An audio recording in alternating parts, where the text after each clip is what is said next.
ನಮಸ್ಕಾರ ಸ್ನೇಹಿತರೆ, ಎಲ್ಲರಿಗೂ ಈ ನನ್ನ ಒಂದು ಯೂಟ್ಯೂಬ್ ಚಾನಲ್ಗೆ ಸ್ವಾಗತ ಸುಸ್ವಾಗತ. ಗೆಳೆಯರೆ, ಪ್ರೀತಿ, ಕರುಣೆ, ನಿಯತ್ತು, ತಾಳ್ಮೆ, ಸ್ವಂತಿಕೆ ಅಂತ ಬಂದ್ರೆ ಮೊದಲು ನೆನಪಾಗೋದೆ ಶ್ವಾನಗಳು. ಶ್ವಾನಗಳ ಕಾರ್ಯನಿಷ್ಠೆ ಎರಡು ಮಾತಿನಲ್ಲಿ ವಿವರಿಸುವುದು ಅಸಾಧ್ಯ. ಈ ಜಗತ್ತಿನಲ್ಲಿ ಹಲವಾರು ರೀತಿಯ ಶ್ವಾನಗಳ ಜಾತಿ ಇದ್ದು ಅದರದ್ದೇ ಆದ ಹೆಸರಿನಿಂದಲೇ ಹೆಸರುವಾಸಿಯಾಗಿವೆ.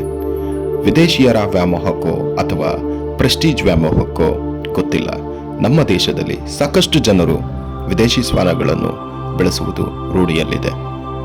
ಅದಕ್ಕೆ ಸ್ನಾನ ಮಾಡಿಸುವುದೇನೋ, ಊಟ ಉಪಚಾರಗಳೇನೋ, ಅದಕ್ಕೆ ಮಾಡಿಕೊಡುವ ಸೌಕರ್ಯಗಳು ಅಷ್ಟಿಷ್ಟಲ್ಲ.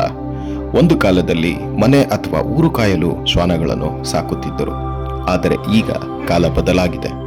ಶ್ವಾನಗಳನ್ನು ನೋಡಿಕೊಳ್ಳುವುದಕ್ಕೆ ಮನುಷ್ಯರನ್ನು ನೇಮಕ ಮಾಡಿಕೊಂಡಿರುವ ಹಲವಾರು ಮಂದಿ ನಿಮ್ಮೆಲ್ಲರ ಮುಂದೆ ಇದ್ದಾರೆ. ಎಷ್ಟೋ ಜನರು ಚಿಕ್ಕ ಮರಿಯನ್ನು ತಂದು ಸಾಕಿ ಒಂದಷ್ಟು ದಿನ ನೋಡಿಕೊಂಡು ತಮಗೆ ಬೋರೆನಿಸಿದ ತಕ್ಷಣ ಬೀದಿಗೆ ತಳ್ಳಿಬಿಡುವ ಮಂದಿ ಕೂಡ ತುಂಬಾ ಜನ ಇದ್ದಾರೆ. ಇನ್ನು ಕೆಲವರು ಒಲ್ಲದ ಮನಸ್ಸಿನಿಂದ ತಂದು ಒಂದು ಕಡೆ ಕಟ್ಟಿ ಹಾಕಿ ಸರಿಯಾದ ರೀತಿಯಲ್ಲಿ ಆಹಾರ ನೀರು ಕೊಡದೆ ನರಳಿಸಿದ್ದನ್ನು ಕೂಡ ನಾವು ಆಗಾಗ ಸಾಮಾಜಿಕ ಜಾಲತಾಣ ಅಥವಾ ಮಾಧ್ಯಮಗಳಲ್ಲಿ ನೋಡಿರುತ್ತೇವೆ ಮತ್ತು ಕೇಳಿರುತ್ತೇವೆ. ಆದರೆ ಗೆಳೆಯರೇ, ನಿಜವಾದ ಶ್ವಾನ ಪ್ರೀತಿ ಇದಲ್ಲ. ಸ್ನೇಹಿತರೆ, ಆಗಾಗ ನಮ್ಮ ಕಣ್ಣು ಮುಂದೆ ಕಂಡುಬರುವ ಬೀದಿ ಶ್ವಾನಗಳು ನಮ್ಮ ನಿಜವಾದ ದೇಶಿ ತಳಿಗಳು. ಈ ತಳಿಗಳು ನೀವು ಅವಕ್ಕೆ ಆಹಾರ ಕೊಡಿ ಬಿಡಿ, ಅದರ ಕರ್ತವ್ಯ ಅವು ಮಾಡುತ್ತಲೇ ಇರುತ್ತವೆ. ಒಂದು ರೀತಿ ಹೇಳುವುದಾದರೆ ಸೈನಿಕರ ಹಾಗೆ, ಯಾವುದೇ ರೀತಿ ಅಪಾಯ ಬರದ ಹಾಗೆ ಅಥವಾ ಕಳ್ಳಕಾಕರ ಅವಳಿ ಇಲ್ಲದ ಹಾಗೆ ನಾವು ನೆಮ್ಮದಿಯಿಂದ ನಿದ್ರೆ ಮಾಡುತ್ತೀವಿ ಅಂದ್ರೆ ಅದಕ್ಕೆ ಬೀದಿ ಶ್ವಾನಗಳೇ ಕಾರಣ. ಸ್ನೇಹಿತರೆ, ಈ ಶ್ವಾನಗಳು ನಮ್ಮಿಂದ ಸೋ ಕಾಲ್ಡ್ ಹೈಫೈ ಕಂಫರ್ಟ್ ಕೇಳಲಿಲ್ಲ, ಪೆಡಿಗ್ರಿ ಕೇಳಲಿಲ್ಲ. ಅವು ಕೇಳುವುದು ಅಷ್ಟೇ, ನಿಮ್ಮ ಮನೆಯ ಗೇಟ್ ಬಳಿ ಅರ್ಧ ಅಡಿ ಜಾಗ, ಒಂದು ಲೋಟ ನೀರು, ಒಂದು ತುಂಡು ರೊಟ್ಟಿ ಅಷ್ಟೇ.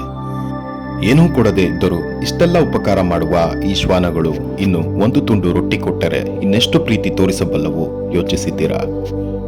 ಮನೆ ಹತ್ತಿರ ಬಂದರೆ ಒಡೆಯೋದು, ಕಲ್ಲು ತೂರೋದು, ವಿಷವಿಟ್ಟು ಸಾಯಿಸುವುದು ಎಲ್ಲವನ್ನು ನಾವು ಆಗಾಗ ಮಾಧ್ಯಮಗಳಲ್ಲಿ ನೋಡಿರುತ್ತೇವೆ ಮತ್ತು ನಮ್ಮ ಕಣ್ಣುಗಳ ಮುಂದೆ ಅದಕ್ಕೆ ಸಾಕ್ಷಿ ಕೂಡ ಇದೆ.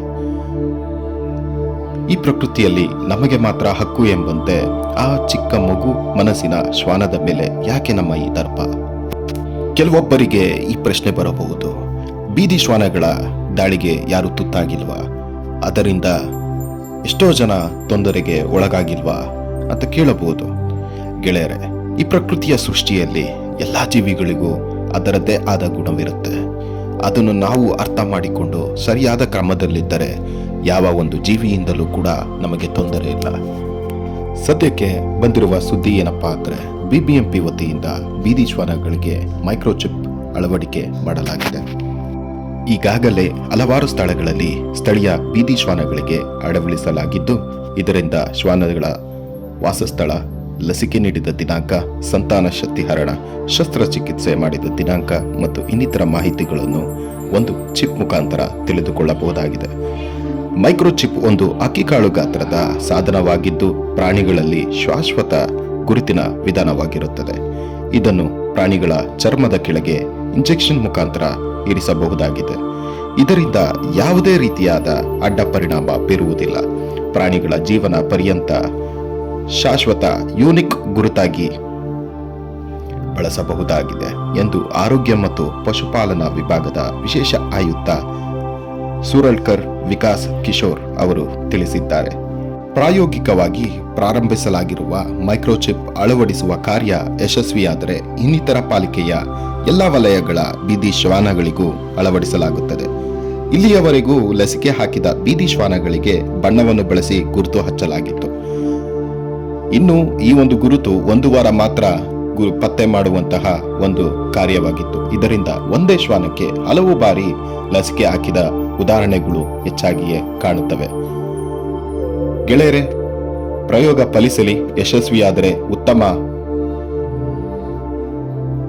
ಅಂತ ಹೇಳ್ತಾ ಈ ಒಂದು ಸಣ್ಣ ಮಾಹಿತಿ ನಿಮಗೆ ಇಷ್ಟ ಆಗಿದರೆ ಸಬ್ಸ್ಕ್ರೈಬ್ ಮಾಡಿ ಮತ್ತು ನಿಮ್ಮ ಅನಿಸಿಕೆ ಅಭಿಪ್ರಾಯಗಳನ್ನು ಕಮೆಂಟ್ ಮುಖಾಂತರ ತಿಳಿಸಿ ಅಂತ ಹೇಳ್ತಾ ಈ ಒಂದು ವಿಡಿಯೋನ ಮುಗಿಸ್ತಾ ಇದ್ದೀನಿ.